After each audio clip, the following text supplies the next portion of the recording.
अस्सलाम guys, welcome to my channel Neelo का आशियाना। उम्मीद करती हूँ आप सब खैरियत से होंगे।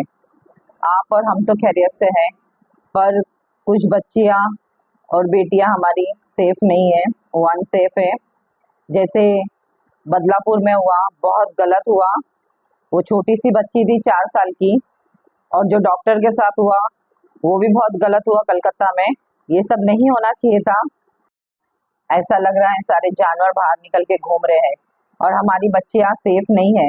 आज स्कूल भेजने के लिए हम लोग को जितना डर लगता है कि भाई स्कूल जाएगी तो वहाँ क्या होगा क्या नहीं होगा, डर के हमारे स्कूल नहीं भेज रहे बच्चों को, कॉलेज नहीं भेज रहे हैं। हमारी माँ और बहनें जो डॉक्टर है आज वो भी सेफ नहीं है। आज एक हो गए तो इसका कुछ ना कुछ रीजन निकलेगा, और मेरा यही बोलना है ऐसे जानवरों को तो फांसी दिया जाए। कभी बिल्किस बानो के साथ, कभी आसिफा के साथ, तो कभी हमारे देश की खिलाड़ी के साथ। ये हमेशा गलत हुआ है और गलत हो रहा है। कभी हमारे देश की डॉक्टरों के साथ, कभी हमारे बच्चों के साथ। तो भाई 4 साल की बच्ची, उसको तो कोई चीज का होश ही नहीं रहता है कि भाई ये चीजें होती क्या है। तो आज मजबूरी में हम लोग को ये बोलना पड़ेगा बच्ची के, बेटा कोई हाथ लगाता है तो उसके हाथ लगाने में समझ जाओ कि क्या गंदगी है, क्या घिनौनापन है। तो भाई हम अपने बच्चों को मजबूरी में सिखाना पड़ता है, भाई गलत है तो उसके लिए आवाज उठाओ। अब हम कब तक बोलेंगे, कब तक करेंगे, पर ये कानून ऐसा लगता है अंधा हो चुका है। अपनी जिम्मेदारी कानून भी कुछ उठाए और ऐसे नालायकों को, जो इतने गंदे और घिनौने इंसान है, उसको फांसी की सजा दिए जाए। वो फांसी के लायक के है। ये नहीं कि बाहर निकले उनको फूलों का हार पहनाया जाए और उनकी जय जयकारी किए जाए। ये सब नहीं होना चाहिए। ये बदकारी है एक चीज कि भाई बाहर निकलने के बाद उनको हार पहना रहे। ये बिल्किस बानो का जो इतना बड़ा केस था,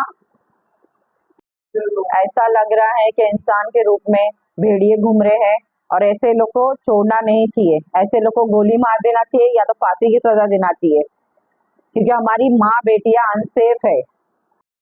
तो कानून में बदलाव आना बहुत जरूरी है, क्योंकि कानून में इसलिए बदलाव आना जरूरी है कि जो बच्चों के साथ बीतता है उनको इंसाफ पहली बार मिलता नहीं है।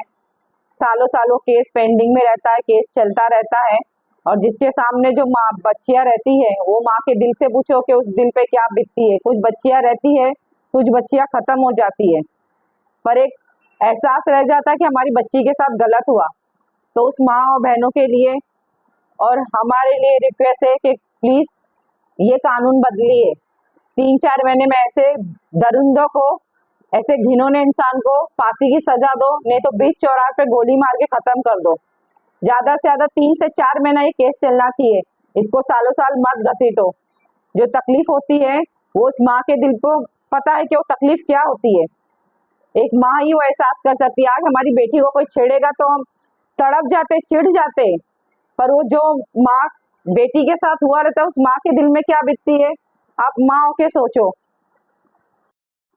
आज देश में एक दिन की बच्ची से लेके 80-90 साल की हमारी दादी नानी तक सेफ नहीं है। सब तो अनसेफ है। जब तक कानून में बदलाव नहीं आएगा और 3 से 4 महीने में ऐसे घिनौने हरकत करने वालों को, ऐसे भेड़ियों को भी सड़क पर गोली मार दी नहीं जाएगी, जब तक ये जो है चीजें बंद नहीं होने वाली।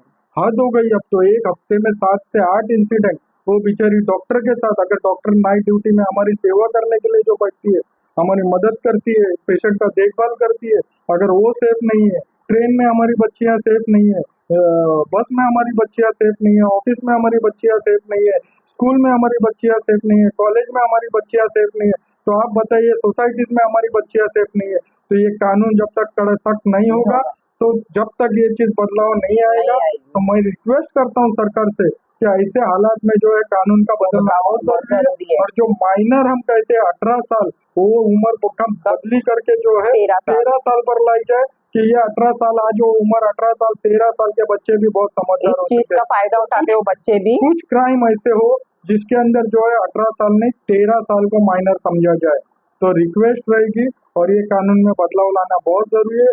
जब भी इंसाफ मिलेगा, और इंसाफ जो है 15 साल 16 साल नहीं, हमने देखा है कि सालों साल जो है बेचारे माँ बाप जो है परेशान, सारे के सारे थक घर जाते वाले हैं एकदम कोर्ट थक के जाते चक्कर काट काट के। एरिया तो मैं एरिया घसड़ी जाती है उनकी। रिक्वेस्ट करता हूँ, और ये जो है, जो बीच में हमने तमाशा देखा था कि बलात्कारी बाहर निकलते तो उनको सत्कार किया जाता है, तो भाइयों ये काम करने वाले किसी धर्म के नहीं होते, वो हिंदू हो या मुसलमान मुसलमान हो। हो। मैं तो एक मुसलमान होने से रिक्वेस्ट करता हूँ कि अगर हिंदू को 4 महीने में सजा दिए रहे, तो आप एक काम करने वाला कोई मुसलमान हो ना, तो सब 2 महीने में उसको 20 सड़क पर गोली मारो। उसके कानून में बदलाव लाना जरूरी है, कानून में बदलाव आना चाहिए। कानून में जब तक बदलाव नहीं आएगा तो ये भेड़िए ऐसे घूमते रहेंगे, ये जानवर ऐसे घूमते रहेंगे और ये जानवर शिकार करते रहेंगे।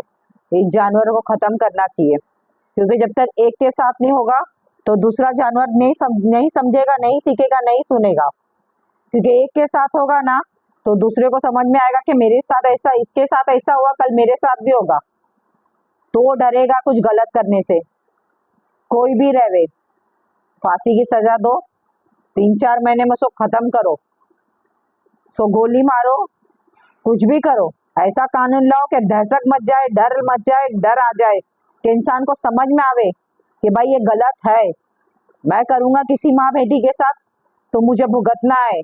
तो कानून में बदल सकता है कि हमारी सरकार सो रही है, नींद से जागी नहीं रही है, क्योंकि मणिपुर वो टाइम पे भी हमारी सरकार को कुछ होश नहीं था। उसके बाद हमारी बहनें, जो खिलाड़ी बहनें हैं, उनके साथ ऐसा हुआ, जब भी हमारी सरकार सो रही थी, उनको कुछ फर्क ही नहीं पड़ता है। उसके बाद जो कलकत्ता में अभी हुआ है डॉक्टर के साथ, ऐसा लग रहा है अभी भी हमारी सरकार सो रही है। फिर उसके बाद अभी जो छोटी बच्ची के साथ हुआ है, कितनी छोटी थी वो, 5 साल की, जब भी हमारी सरकार सो रही है। इससे पहले बिल्किस बानो के साथ हुआ, फिर वो आसिफा बच्ची उसके साथ हुआ।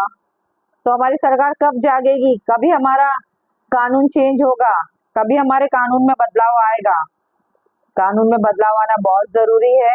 जब तक कानून में बदलाव नहीं आएगा, जब तक हमारी सरकार जागेगी नहीं, जब तक हम डर में जिएंगे और ये शैतान जानवर, ये जानवर घूमते रहेंगे, अपना शिकार ढूंढते रहेंगे और बचते रहेंगे। बस इनका फूलों से स्वागत हो जाता है। जैसे बिल्किस बानो के इसमें हमारी सरकार से हमारी रिक्वेस्ट है, कानून चेंज करो, कानून में बदलाव लाओ, और इंशाल्लाह कानून चेंज होने के बाद, ये बदलाव आने के बाद, ये लॉ चेंज होने के बाद काफी चीजों में बदलाव आएगा। आप देखिए, ये डर जो हमारे अंदर मचा हुआ, वो डर भी हमारा खत्म हो जाएगा। क्योंकि ये सुनने वाले नहीं है, समझने वाले लोग नहीं है। जब एक दिन में नोटबंदी हो सकती है, जब एक दिन में लॉकडाउन लग सकता है, जब एक दिन में सरकार चेंज हो सकती है, तो एक दिन में ऐसे हैवानों के लिए कानून क्यों नहीं बदला जा सकता है? बदलना जरूरी है। मैं भी 2 बेटियों की माँ हूँ। जब मेरी बेटियां बाहर जाती है तो मुझे भी डर लगा रहता है कि एक माँ होने के नाते मैं अपने दिल के जो जज्बात थे मैंने आपके साथ शेयर करी हूँ। अल्लाह सब बेटियों को तंदुरुस्ती और सेहत दे और इसे जानवरों से बचा के रखे। और मैं यही दुआ मांगूंगी कि अल्लाह हर बेटी की हिफाजत करे। सरकार से रिक्वेस्ट करता हूँ हाथ जोड़ के कि जल्द से जल्द कड़क कानून लाए और ऐसे हैवानों को जल्द से जल्द फांसी की सज़ा दी जाए, क्या ये, और इंसाफ मिले। बस यही बोल के मैं अपने अल्फाज पूरे करता हूँ। अल्लाह हाफिज़। अल्लाह हाफिज।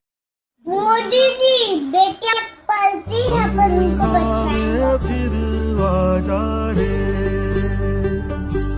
अंधियारा